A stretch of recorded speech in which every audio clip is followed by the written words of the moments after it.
पांढऱ्या तिळाच्या वड्या तर आपण दर संक्रांतीला खातो, पण ह्या संक्रांतीला आपण काहीतरी थोडंसं हटके करूयात. तर आज मी दाखवणार आहे तुम्हाला छान अशी रेसिपी, जी बनली आहे पांढरे तीळ, काळे तीळ आणि क्रॅनबेरी वापरून. तर चला रेसिपीला सुरुवात करूयात. सगळ्यात आधी कढईमध्ये आपल्याला पांढरे तीळ भाजून घ्यायचे आहेत. हे 1 कप तीळ आहेत आणि ह्यांचं अगदी वजनी प्रमाण पाहिलं तर हे 100 ग्रॅम भरतात. आता हे पांढरे तीळ आपल्याला छान तडतडेपर्यंत भाजून घ्यायचे आहेत.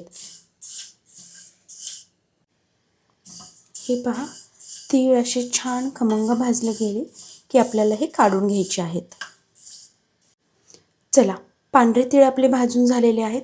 आता पुन्हा त्याच कढईमध्ये 1 कप आपल्याला काळे तीळ तडतडेपर्यंत छान खमंग वास सुटेपर्यंत भाजून घ्यायचे आहेत. हे 1 कप काळे तीळ आहेत आणि वजनी प्रमाण पाहिलं तर हे तीळसुद्धा 100 ग्रॅम आहेत. हे सुद्धा आता आपण छान खमंग वास सुटेपर्यंत भाजून घेऊयात. तिळाचा असा चुटचुट आवाज यायला लागला आणि ते नाचायला लागले की समजायचं तीळ आपले व्यवस्थित भाजले गेलेले आहेत.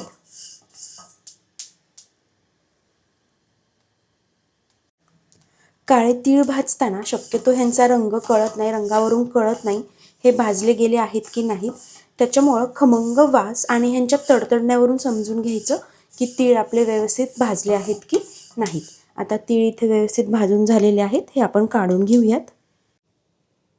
हे पहा, आपले काळे तीळ आणि पांढरे तीळ दोन्ही इथं छान खमंग भाजून झालेले आहेत. हे थंड करायला घेऊयात. हे थंड होत आहेत तोपर्यंत आपण गुळाचा पाक करून घेऊयात. आता गुळाचा पाक करण्यासाठी पुन्हा त्याच कढईमध्ये अगदी थोडासा अर्धा चमचा ते 1 चमचा आपण तूप घालणार आहोत. साजूक तूप घालायचं आणि इथे मी घेतलेला आहे 2 वाटी आणि वरती 1/2 चमचाभर बारीक चिरून घेतलेला गूळ आहे हा.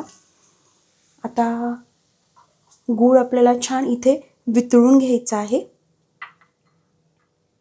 थोडंसं चमचाभर त्यामध्ये पाणी घालायचं आणि गुळाचं जर वजनी प्रमाण पाहिलं तर गूळ इथे 280 ग्राम आहे. कढई आपली गरम आहे त्यामुळे गूळ पटकन वितळतो. अगदी मिनिटभराच्या आत आपला गूळ वितळून होईल.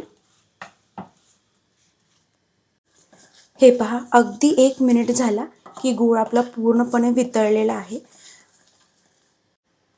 आता गुळाचा इथे आपल्याला व्यवस्थित असा पाक करून घ्यायचा आहे. पाकाची कन्सिस्टन्सी, गूळ कसा पाहिजे ते मी सगळं तुम्हाला सांगणार आहे. 2 ते 3 मिनिटं झाली आहेत गूळ वितळून. गूळ छान असा फेसाळला आहे. थोडासा कलरसुद्धा चेंज झालेला आहे. आपण चेक करूयात की आपल्याला गुळाचा पाक जसा हवा आहे तसा झाला आहे की नाही. पाणी घ्यायचं, पाण्यामध्ये थोडासा हा पाक घालून बघायचा आणि पाक घातल्यानंतरून गूळ असा कडक आणि दगडासारखा टणक असा आवाज आला पाहिजे. हे पहा, हे अजून असं झालेलं नाही आहे. गूळ खूप सॉफ्ट आहे. हे पहा, गूळ सहज असा तुटत नाही आहे. अजून आपण 2 ते 3 मिनिटं गूळ वितळून घेऊयात, गूळ घट्ट करून घेऊयात.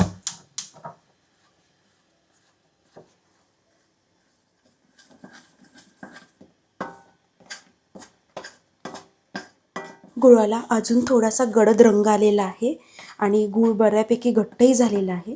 आपण आता चेक करूयात. गुळाची अशी टणक गोळी व्हायला पाहिजे. दगड जसा वाजतो थोडंसं हे पाण्यात घालायचं, ह्याचं मिश्रण गुळाचा पाक घालायचा थोडासा पाण्यामध्ये आणि येस, तुम्ही पाहू शकताय गुळाची अशी छान गोळी तयार होती आहे आणि गूळ आपला सहज तुटतोय. हे पहा, तोडला की असा सहज तुटतोय. पाक आपला गुळाचा असाच झाला पाहिजे आणि हा खडा असा पाण्यात टाकला की बघा असा वाजतो. हे आपलं व्यवस्थित झालेलं आहे. आता आपण जे तीळ भाजून घेतले होते ते घालून घेऊयात आणि आता सर्वात इंटरेस्टिंग गोष्ट आपण ह्यामध्ये घालणार आहोत आणि ती म्हणजे क्रॅनबेरी. अर्धा कप म्हणजेच 50 ग्राम आपण इथे क्रॅनबेरी घातलेली आहे. क्रॅनबेरी घालायची. त्याचबरोबर हवं असल्यास ह्या स्टेजला वेलची पूड घालायची. मी अगदी थोडासा पाव टीस्पून वेलची पूड घातलेली आहे. आता हे सगळं पटकन मिक्स करून घ्यायचं. हात पटापट चालवायचे. आता ज्या प्लॅटफॉर्मवरती तुम्ही वड्या ह्या करणार आहात किंवा थापून घेणार आहात त्या प्लॅटफॉर्मवरती तूप लावून घ्यायचं छान व्यवस्थित असं. मी आज किचन प्लॅटफॉर्मवरतीच तिळाच्या वड्या करणार आहे, त्याच्यामुळे मी किचन प्लॅटफॉर्मला व्यवस्थित असं तूप लावून घेतलेलं आहे. तूप लावून झालं की हे तयार मिश्रण सर्व काढून घ्यायचं आहे. गरम असतं हे खूप, त्यामुळे काळजी घ्या. आणि हे पटकन असं सगळीकडून पसरून घ्यायचं आहे. हे हलकंसं थंड झाल्यानंतर तुम्ही याला लाटूनही घेऊ शकता.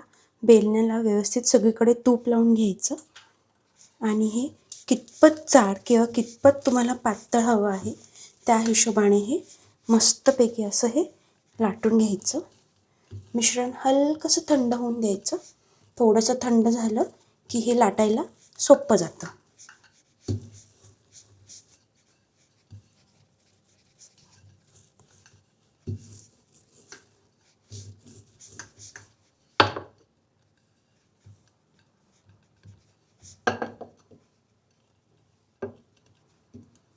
हे पहा, हे छान असं लाटून झालं की हे जोपर्यंत गरम आहे तोपर्यंतच आपण ह्याच्या चाकूने वड्या पाडून घ्यायच्या आहेत. थंड झालं की ह्याच्या वड्या पडत नाहीत, त्यामुळे गरम आहे तोपर्यंत असे ह्याला काप मारून घ्यायचे. अगदी सहजपणे काप होतात. चौकोनी डायमंड शेपच्या कशाही तुम्ही ह्याच्या वड्या पाडून घेऊ शकता.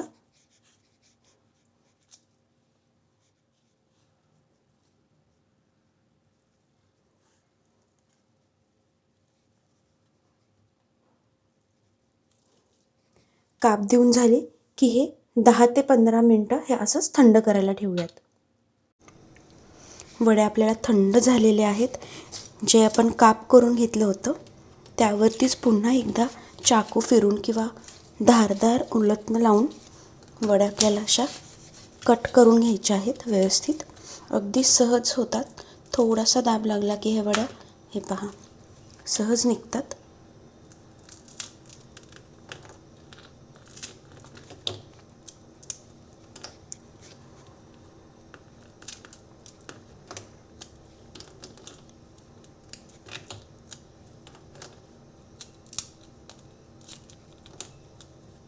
छान कुरकुरीत आणि मस्त झालेल्या आहेत ह्या वड्या. तुम्हाला एक दाखवते. हा मस्त छान वाटतात की नाही. कुठेतरी क्रॅनबेरीज, काळे तीळ, पांढरे तीळ आणि तो गुळाचा असा सोनेरी रंग. किती मस्त झाले आहेत ह्या वड्या. हे पहा मस्त. सगळ्या वड्या आता आपण ह्या पाडून घेऊयात.